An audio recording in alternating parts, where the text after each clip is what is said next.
நீ அழாதம்மா, பேசாம இருமா. நான் வந்து உன்னை கூட்டிட்டு வந்துக்கிறேன், சரியா?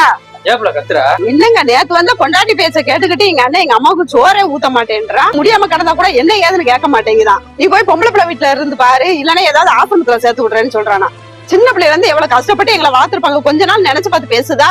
ஏங்க, நான் இவ்வளவு சீரியஸா பேசிட்டு இருக்கேன், நீங்க என்ன நக்கலா சிரிச்சுட்டு இருக்கீங்க? இல்ல, கொஞ்ச நாளைக்கு முன்னாடி நீ என்ன பண்ணு நினைச்சு பார்த்தேன். இந்தாங்க.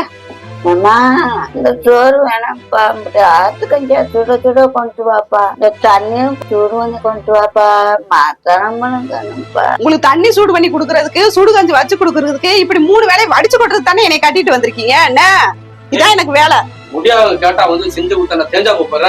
ஏங்க, இப்படி எல்லாம் நான் உங்க அம்மாவுக்கு சேவை பண்ணிட்டு இருக்க முடியாது. ஒண்ணு உங்க அக்கா தங்கச்சி மாதிரி வீட்டுல போய் விடுங்க, இல்லன்னா எங்கேயாவது ஆசிரமத்துல போய் விடுங்க. இங்க பாருப்புல, நம்ம என்ன குடுக்கறோமோ அதுதான் பண்படுங்க திரும்ப கிடைக்கும். நம்ம ஒரு அன்பு சேர்த்தோம்னா அந்த அன்பு நமக்கு ரெட்டிப்பா கிடைக்கும். நீ புரிஞ்சு பண்ணிக்கிறேன். புரியுதுங்க.